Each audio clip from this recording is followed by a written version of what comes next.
Hello நண்பர்களே, வணக்கம். நான் உங்கள் பிரியா. நம்ம இன்றைக்கி பார்க்க போகிற பதிவு என்ன அப்படின்னு பார்த்தீங்கன்னா, நம்மளுக்கு இந்த 2025 புத்தாண்டு பிறந்திருக்கு. ஸோ இந்த 2025ஆம் ஆண்டு முதல் வளர்பிறை சஷ்டி விரதம் நம்மளுக்கு என்றைக்கு வரப்போகுதுங்கிறத நம்ம இந்த பதிவில் பார்க்கலான்னு இருக்கோம். என்னென்ன மாதிரியான பூஜை முறைகள், அப்புறம் என்ன திருநாமங்கள் சொல்லலாம், என்ன வேண்டுதல்களுக்காக நம்ம சஷ்டி விரதம் இருக்கலாம், இதை பற்றியும் நம்ம இந்த பதிவில் பார்க்கலாங்க. அதுக்கு முன்னாடி இந்த பதிவை நீங்கள் பார்க்கக்கூடிய முருக பக்தர்களாக இருந்தீங்க அப்படின்னா மறக்காமல் நம்மளோட கமெண்ட் பாக்ஸில் ஓம் சரவண பவான்னு சொல்லிட்டு ஒரு கமெண்ட் போஸ்ட் பண்ணுங்கள்.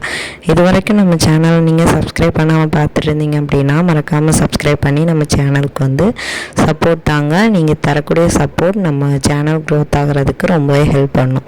இப்போ வாங்க நம்ம வீடியோக்குள்ளே போகலாம். ஸோ வீடியோவை ஸ்கிப் பண்ணாமல் பாருங்கள். நம்மளுக்கு இந்த ஜனவரி மாதம் புத்தாண்டு பிறந்தாச்சு.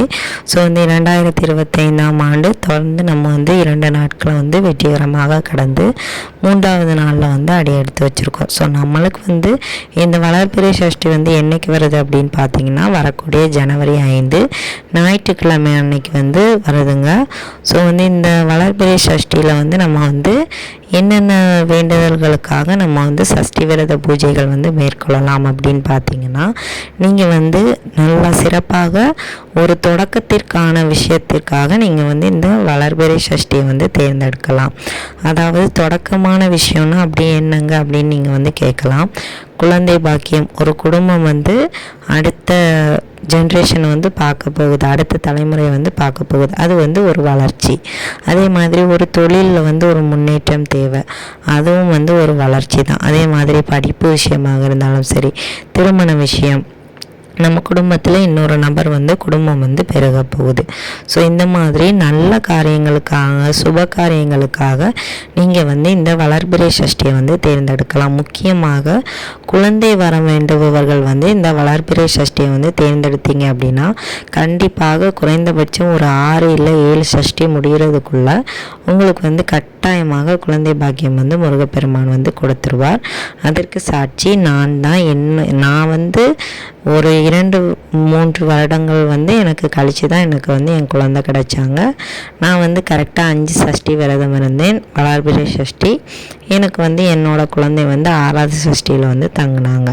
ஸோ அதற்கு ஒரு முழுமையான சாட்சி எனக்கு குழந்தைய கூட நான் சொல்லுவேன். அதே மாதிரி நீங்களும் ரொம்ப வருஷமாக குழந்தை இல்லாமல் கஷ்டப்படுறீங்க அப்படின்னா நம்பிக்கையோடு செய்யுங்க. கண்டிப்பாக ஒரு சஷ்டியில் உங்களுக்கு கன்ஃபார்ம் ஆகும். இது உண்மையான ஒரு விஷயங்க. ஸோ நம்ம சஷ்டிக்கு எந்த தேதின்னு பார்த்தாச்சு. ஸோ அதுக்கு என்னென்னலாம் பண்ணலாம் அப்படின்னு பார்த்தீங்கன்னா, அன்னைக்கு ஞாயிற்றுக்கிழமை காலையில் பிரம்ம முகூர்த்த வேளையில் நீங்கள் எழும்பிடுங்க. எழும்பிட்டு முடிஞ்ச அளவுக்கு காலையில் 7 மணிக்குள்ளே நீங்கள் முழிச்சிடணும். இல்லை 6 மணிக்குள்ளேயாவது முழிக்கிறதுக்கு ட்ரை பண்ணுங்கள். சூரியன் உதிக்கிறதுக்கு முன்னாடி நம்ம முழித்தோம் அப்படின்னா கண்டிப்பாக அதற்குரிய பலன்களும் சேர்த்து நம்மளுக்கு கிடைக்குங்க. இது மார்கழி மாதங்கிறதுனால நீங்கள் பிரம்ம முகூர்த்த வேலையில் முழிச்சு பூஜைக்கு தயாராகினீங்க அப்படின்னா அதுக்கான பலன்களையும் நீங்கள் பெற முடியும். இந்த மார்கழி மாதங்கிறது தெய்வ வழிபாட்டிற்கு உரிய மாதம். ஸோ அதனால தான் நான் சொல்கிறேன். ஸோ நீங்கள் பிரம்ம முகூர்த்த வேலையில் எழும்புனீங்க அப்படின்னா காலையில் எழுந்து தலைக்கு குளிச்சுருங்க. கண்டிப்பாக குளித்ததுக்கப்புறமா முருகப்பெருமானுக்காக நம்ம விளக்கேற்றுறதுக்கு முன்னாடி நிலைவாசலில் 2 தீபங்கள் நீங்கள் ஏற்றிக்கோங்க. அதுக்கப்புறமா உங்கள் வீட்டில் துளசி மாடம் இருக்குதுன்னா அதில் ஒரு தீபம் ஏற்றிக்கோங்க. நீங்கள் முருகப்பெருமானுக்காக 1 அகல் ஏற்றலாம், 2 அகல் ஏற்றலாம், இல்லை 6 அகல் சர்க்கோண கோலம் போட்டு நீங்கள் ஏற்றலாம். ஓம் சரவண பவான்னு சொல்லிட்டு நம்ம சர்க்கோண கோலம் போடுவோம். அந்த கோலத்தில் 6 அகல் ஏற்றலாம், இல்லை 6 வெற்றிலை போட்டு வெற்றிலை தீபம் கூட நீங்கள் ஏற்றலாம். உங்களுக்கு என்ன தீபம் ஏற்றணும்னு தோணுதோ அந்த தீபத்தை நீங்கள் தாராளமாக ஏற்றலாம். தொடர்ந்து ஒவ்வொரு வளர்பிறை சஷ்டிலையும் நீங்கள் இதை செஞ்சுட்டே வரணும்.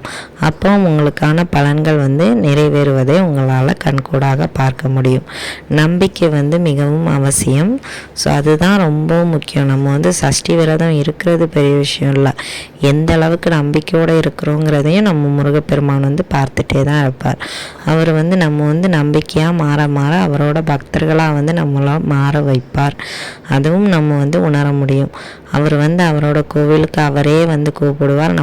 நம்ம எந்த முருகர் கோவிலுக்கு போகணும்னு நினைக்கிறோமோ அந்த கோவிலுக்கு போகிறதுக்கான வாய்ப்புகளையும் ஏற்படுத்தி தருவார்.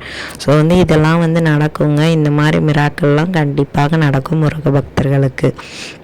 அதுக்கப்புறமா நீங்கள் வந்து விரதம் இருக்கணும் அப்படின்னா நீங்கள் வந்து ஒரு வேளை உணவில்லாமல் விரதம் இருக்கலாம். நான் வந்து விரதம் இருக்கும்போது காலையிலேருந்து ஈவினிங் வரைக்கும் விரதம் இருப்பேன். ஆனால் வந்து எல்லோரும் ஈவினிங்க்கு மேலே கோவிலுக்கு போகலாம், இல்லை காலையிலே கோவிலுக்கு போகணும்னு சொல்லுவாங்க. எங்களுக்கு பக்கத்தில் முருகர் கோவில் எதுவும் கிடையாது. ஸோ ரொம்ப தூரமாக போகணுங்கிறதுனால நான் வந்து ஈவினிங் வரைக்கும் விரதம் இருந்துட்டு அப்புறம் வந்து பூஜை பண்ணி விளக்கு ஏற்றிட்டு அதுக்கப்புறமா நைட்டு சாப்பிடுவேன். அந்த விளக்கேற்றினதுக்கப்புறமாவும் 7-8 மணி அளவில் தான் நான் வந்து சாப்பாடே சாப்பிடுவேன். ஸோ அந்த மாதிரி தான் விரதம் இருப்பேன். தண்ணீர் மட்டும் குடித்து தான் நான் வந்து விரதம் இருந்தேன். உங்களுக்கு வந்து என்ன மாதிரி விரதம் இருக்கணுங்கிறத உங்களோட உடல்நிலையை பொறுத்து நீங்கள் வந்து விரதம் இருக்கலாம். காலையில் தொடங்கி 6 மணிக்கு தொடங்குறீங்க அப்படின்னா மாலை 6 மணி வரைக்கும் நீங்கள் வந்து விரதம் இருக்கலாம். முடிஞ்ச அளவுக்கு காலையில் ஏதாச்சும் முருகர் கோவில் பக்கத்தில் இருந்தது அப்படின்னா முருகர் கோவிலுக்கு போயிட்டு வாங்க. இல்லாட்டி ஒன்றும் பிரச்சனை கிடையாது. வீட்டிலேயே தீபம் ஏற்றி உங்களோட விரதத்தை வந்து நீங்கள் வந்து நிறைவு செய்து கொள்ளலாம். பால் பழம் எடுத்து விரதம் இருக்கலாம், ஒரு வேளை உணவு எடுத்து விரதம் இருக்கலாம், இல்லை மத்தியானம் மட்டும் சாப்பிடாமல் விரதம் இருக்கலாம். காலையில் ஏதாவது லைட்டான உணவுகளை சாப்பிட்டுட்டும் விரதம் இருக்கலாம்.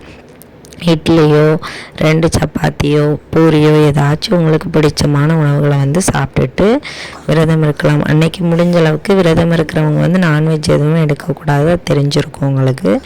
வீட்லேயும் வந்து முடிஞ்ச அளவுக்கு சமைக்காமல் இருங்க. வீட்டில் இருக்கிறவங்க கேட்க மாட்டாங்க அன்றைக்கி சண்டே அப்படின்னாலும் அது நான்வெஜ் சமைச்சு கொடுக்கலாம், ஒன்றும் தவறு கிடையாது. ஸோ நீங்கள் வந்து சாப்பிடாமல் இருந்தால் போதும், வேறு ஒன்றும் கிடையாதுங்க. உங்களால் என்ன நைவேத்தியம் செஞ்சு வைக்க முடியுதோ அதை வந்து கண்டிப்பாக செஞ்சு வைங்க.